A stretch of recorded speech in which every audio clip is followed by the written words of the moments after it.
Hello dear students, अभी हम कर रहे हैं 7th क्लास के लिए NCERT math chapter number 4 simple equations. Try these है पेज नंबर 80 का। एग्जाम्पल नंबर 2 का एक ये एग्जाम्पल नंबर 2 दिया हुआ है, इसका सॉल्यूशन है बुक के अंदर। अब इस एग्जाम्पल के अंदर जो स्टेटमेंट्स इस्तेमाल की गई है, इन चार पार्ट को शो करने के लिए इन चार पार्ट की स्टेटमेंट्स लिखी हुई है। इनके अलावा आपको क्या करना है, खुद की तरफ से स्टेटमेंट्स बनानी है इसके 2, 3 एंड 4 पार्ट्स की।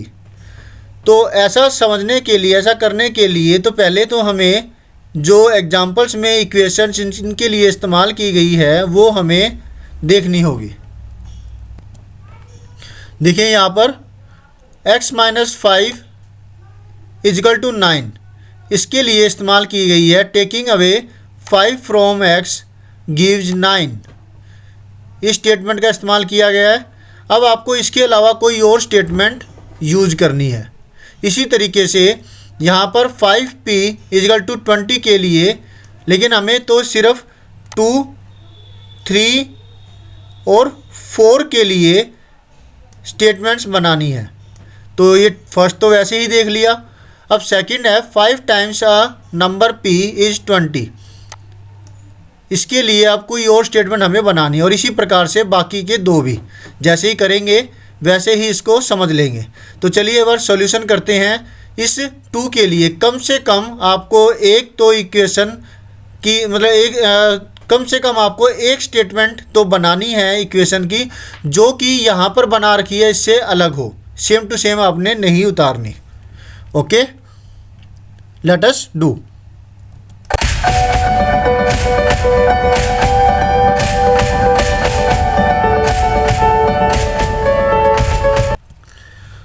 तो एक इक्वेशन इसके लिए क्या हो सकती है, 5p = 20 के लिए।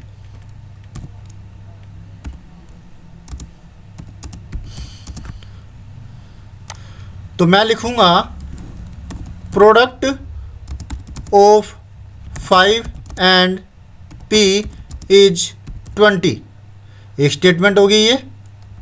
इसी तरीके से दूसरी कोई और इक्वेशन अगर लिखना चाहें तो वो क्या होगी, 5 times p doing 5 times p we get 20, right. इसी तरीके से इसको हम लिख सकते हैं p टाइम्स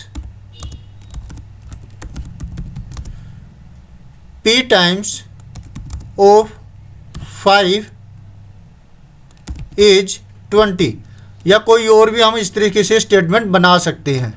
तो वो गलत नहीं होगा, और भी अगर इसकी बना लें तो प्रोडक्ट ऑफ 5 एंड p की जगह p and 5 लिख देते हैं। If we are doing product of p and 5 we get 20, तो बिल्कुल अलग हो गई वो, राइट, जो ऊपर हमने इस्तेमाल की है, जो सॉल्यूशन में इस्तेमाल की गई थी एग्जाम्पल के। तो ये तो रही 2 के लिए, लेकिन आपको सिर्फ एक ही इसमें बनानी थी। मैंने यहाँ पर 3 बनाई, इस तरह से आप और भी बना सकते हैं। क्लियर हुआ। नेक्स्ट है सॉल्यूशन 3। तीसरी के लिए हमें बनानी है इक्वेशन। तीसरी है ये 3n + 7 = 1।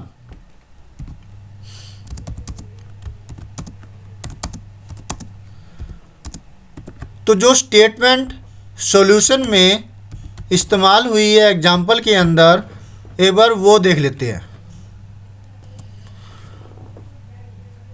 तीसरी इक्वेशन ये है 3n + 7 = 1। तो add 7 to 3 times n to get 1। इसके अलावा हमें और स्टेटमेंट इसकी बनानी है। Add 7 to 3 times n to get 1। तो चलिए बनाते हैं। तो मैंने एक बार के लिए ये सामने लिख ली है ताकि दिक्कत ना हो, गलती ना हो, बाद में इसको डिलीट कर देंगे, राइट। तो एक पार्ट है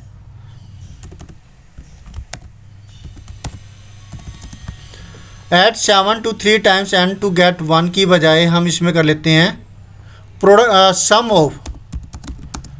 of 7 and 3 times of n is 1। एक स्टेटमेंट होगी ये।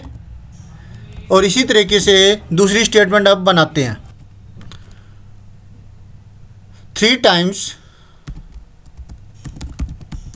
of n is added to 7, we get 1। ये हो गई।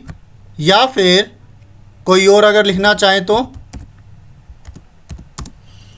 क्या हो सकती है, if we multiply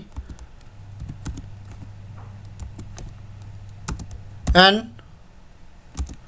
with 3 and then add 7 to it, we get 1। तो इस तरीके से हमने 3 बदल बदल करके जो स्टेटमेंट्स है बना दी। इस तरह से और भी आप स्टेटमेंट इसकी बना सकते हैं वर्ड्स को का हेर बदल करके। मतलब ये बनना चाहिए कि अगर उस स्टेटमेंट का की मदद ले करके अगर हम कोई एक्सप्रेशन बनाना चाहें तो यही एक्सप्रेशन बने जिसका सॉल्यूशन है वो होगा -2। क्योंकि अगर 7 को उधर ले जा कर के माइनस करें तो हमें मिलता है -6 और फिर 3 से डिवाइड किया जाएगा, -6 / 3 -2। तो ऐसी आपको स्टेटमेंट बनानी होगी। क्लियर है। अब चौथे पार्ट के लिए हमें सॉल्यूशन है वो निकालना है, इक्वेशंस लिखनी है, कम से कम एक। हम ज़्यादा बना रहे हैं ताकि आपकी अंडरस्टैंडिंग अच्छी हो। अब चौथे के लिए इन्होंने एग्जाम्पल में क्या इक्वेशन बनाई है, क्या मतलब स्टेटमेंट कौन सी बनाई है वो स्टेटमेंट देखते हैं। ये स्टेटमेंट है you get 6 when you subtract 2 from 5th of a number m। m के अगर आप 2 सब्ट्रैक्ट करते हैं m के 1/5 में से तो आपको 6 मिलता है। ये स्टेटमेंट है इसकी। तो मैं ये स्टेटमेंट वहाँ लिख लेता हूँ ताकि हम ऐसी डिक्टो ना बना दें, कुछ और बनाएं। तो इसके लिए हम लिखते हैं सब्ट्रैक्ट 2 को सब्ट्रैक्ट करना है किस में से, from 1/5 of a number m to get 6। एक स्टेटमेंट होगी ये। अगर हम 2 सब्ट्रैक्ट करते हैं एक नंबर m के 1/5 में से तो हमें 6 मिलता है। तो यही स्टेटमेंट होगी। 2 को सब्ट्रैक्ट किया एक नंबर m के 1/5 में से तो हमें 6 मिलता है। सेकंड इक्वेशन वो क्या हो सकती है, subtract 2 from a number which is multiplied